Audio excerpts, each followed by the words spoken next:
2025 Bihar assembly election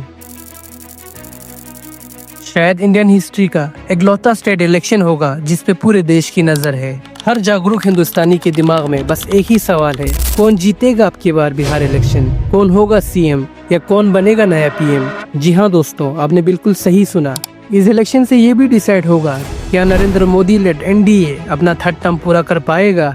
मैं नरेंद्र दामोदर दास मोदी क्या India को एक नया प्राइम मिनिस्टर मिलेगा। ये सब इस इलेक्शन पे टिका है। इस वीडियो में हम जानेंगे कि क्यों ये इलेक्शन एनडीए और इंडिया अलायंस के लिए करो या मरो सिचुएशन है। हाइड्रोजन बम आ रहा है। क्यों बीजेपी लेड एनडीए और महागठबंधन किसी भी हालत में इस इलेक्शन को जीतना चाहते हैं।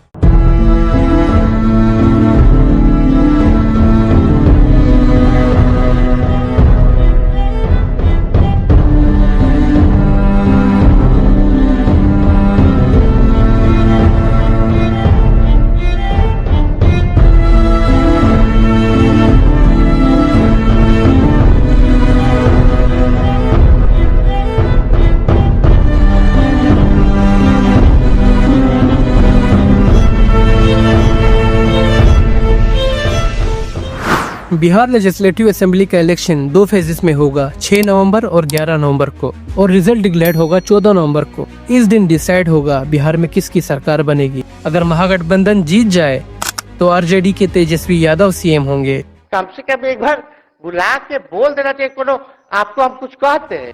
और अगर एनडीए जीत जाए तो पता नहीं कौन सीएम होगा, या तो नीतीश कुमार जेडीयू से, आदरणीय नरेंद्र मोदी जी फिर मुख्यमंत्री बने, और या तो सम्राट चौधरी बीजेपी से, क्योंकि दोनों पार्टी बराबर 101 सीटों पर इलेक्शन लड़ रहे हैं। और ये इलेक्शन रिजल्ट बिहार से 1000 किलोमीटर दूर दिल्ली में एक पॉलिटिकल सुनामी लाएगा।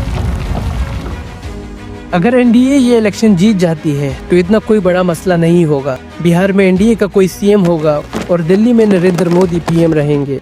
मैं नरेंद्र दामोदर दास मोदी। अगर ये इलेक्शन एनडीए हार जाती है और महागठबंधन की जीत होती है, जो ओपिनियन पोल्स की माने तो जीतने वाली है, तब बिहार से एक पॉलिटिकल आंधी उठेगी और इसके शोले दिल्ली तक नजर आएगा।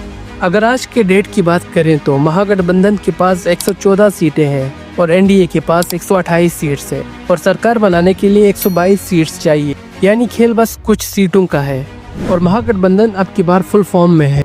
हाइड्रोजन बम आ रहा है। मई 2024 हर जगह एक ही नारा था, अब की बार 400 पार। मीडिया से लेकर बॉलीवुड सेलिब्रिटीज तक हर किसी की जबान पर बस एक ही स्लोगन था, अब की बार। ऐसा मुमकिन भी था क्योंकि बीजेपी अपने स्ट्रॉन्गेस्ट फॉर्म में था, और पिछले 2 लोकसभा इलेक्शन में बीजेपी का परफॉर्मेंस बहुत बढ़िया था। 2014 में 282 सीट्स और 2019 में तो 303 सीट्स मिले।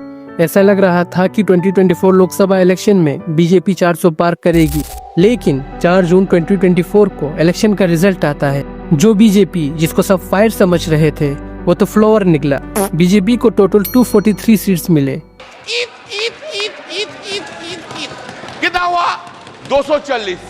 और गवर्नमेंट बनाने के लिए 272 सीटें चाहिए। वो तो भला हो नीतीश कुमार लेड जेडीयू और चंद्रबाबू लेड टीडीपी का और कुछ रीजनल पार्टीज के सपोर्ट का, जिसके कारण एनडीए की सरकार बनती है और नरेंद्र मोदी तीसरी बार पीएम की शपथ लेते हैं। मैं नरेंद्र दामोदर दास मोदी। इस इलेक्शन में इंडिया अलायंस ने भी काफी अच्छा परफॉर्म किया और उनको 234 सीट्स मिली, और कांग्रेस को 99 सीट्स मिले, जो हाईएस्ट था 2009 इलेक्शन के बाद। आपके अंदर मेरे लिए गुस्सा है, आपके लिए मैं पप्पू हूँ। तो अब आपके दिमाग में ये सवाल आया होगा कि सब कुछ नॉर्मल तो है, एनडीए सेंट्रल में काफी स्टेबल है और ये मीसा भाई कुछ भी फेंक रहे हैं। लेकिन मेरे दोस्त, सच्चाई कुछ और है। नीतीश कुमार का हमेशा से सपना रहा है पीएम बनने का। 2014 के इलेक्शन में उन्होंने काफी ट्राई किया था पीएम पोस्ट के लिए, लेकिन तब नरेंद्र मोदी बीजेपी के लिए एक स्ट्रॉन्ग कैंडिडेट था और नीतीश कुमार पीछे रह गए।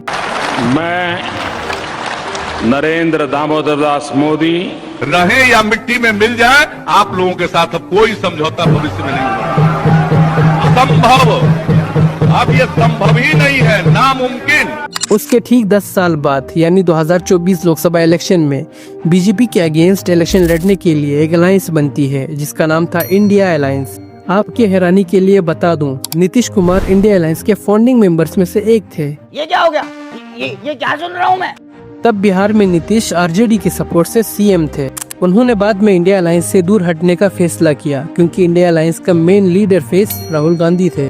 तो इससे हमें ये पता चलता है कि कहीं न कहीं पीएम बनने का सपना अभी भी नीतीश बाबू के दिल में है। कम से कम एक बार बुला के बोल देना चाहिए कोनो आपको हम कुछ कहते हैं। तो आप बिल्कुल भी शौक मत होना अगर इंडिया का नेक्स्ट पीएम नीतीश कुमार बन जाए तो। बाजी बदल लिया साला। ये बिल्कुल पॉसिबल है, मैं समझाता हूँ। अपने कानून को अच्छे से खोल के सुनना क्योंकि ये थोड़ा कॉम्प्लेक्स टॉपिक है। अगर बिहार के इलेक्शन में महागठबंधन की जीत होती है और एनडीए की हार होती है तो इससे देश के लोगों को और रीजनल पार्टीज के लिए ये मैसेज जाएगा कि बीजेपी अब कमजोर हो रही है। वैसे भी बीजेपी पर वोट चोरी, डेमोक्रेसी हाईजैक के इल्जाम लगे हैं और लोगों को भी पता चल चुका है कि बीजेपी सिर्फ रिलीजन के ऊपर इलेक्शन लड़ता है। तो जो भी पार्टी जो बीजेपी के साथ अलायंस में है वो कोशिश करेगा कि बीजेपी से वो दूर हो जाए। यहाँ से होता है असली पॉलिटिकल खेल शुरू।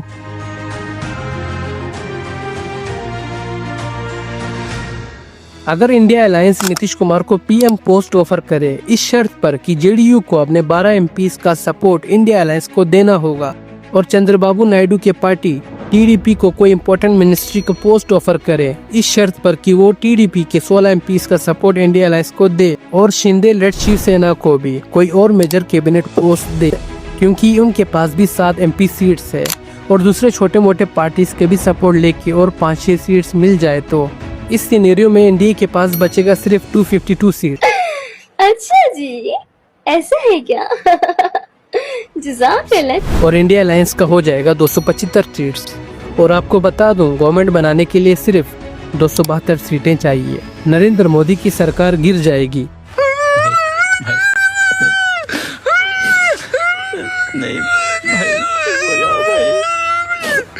और इंडिया अलायंस की तरफ से नीतीश कुमार पीएम होंगे। इतनी खुशी मुझे आज तक। देखो ये पॉसिबल है क्योंकि इससे सबकी डिमांड्स पूरे हो रहे हैं। पहला, नीतीश कुमार का पीएम बनने का सपना पूरा होगा। दूसरा, तेजस्वी यादव बिहार के सीएम बनेंगे। तीसरा, चंद्रबाबू नायडू के पार्टी को एक इम्पोर्टेंट मिनिस्ट्री मिल जाएगी। चौथा, एकनाथ शिंदे जो कभी महाराष्ट्र के सीएम थे जो अब डिप्टी सीएम है उनको भी एक पावरफुल मिनिस्ट्री मिल जाएगी। पांचवा, इंडिया अलायंस का भी सपना पूरा होगा सरकार बनाने का और देश में फिर से इन पार्टीज के चर्चा स्टार्ट हो जाएंगे। जोर जोर से बोल के लोगों को स्कीमें बता दे। लेकिन ये सब तभी पॉसिबल है अगर महागठबंधन बिहार में जीत जाए तो। हम सब ने सुना है 1979 लोकसभा इलेक्शन के बारे में, जब चौधरी चरण सिंह के पार्टी लोकदल को सिर्फ 60 सीटें मिलने के बावजूद पीएम बनाया गया था, जबकि कांग्रेस के पास तब 153 सीट्स थी। हालांकि वो कोalition गवर्नमेंट ज्यादा नहीं चली थी और जल्दी बाई इलेक्शन हुआ था। क्या पता 2025 में भी ऐसा ही हो और देश को एक नया पीएम देखने को मिले। आपका क्या राय है दोस्तों, कमेंट में जरूर बताइए। क्या पीएम मोदी अपना 3rd टर्म पूरा कर पाएंगे या इंडिया अलायंस की तरफ से कोई और पीएम होगा? अगला वीडियो आप किस टॉपिक पे चाहते हो ये भी कमेंट में बताइए और मेरे इस छोटे चैनल को सब्सक्राइब और वीडियो को शेयर और लाइक करना मत भूलिए। जय हिंद।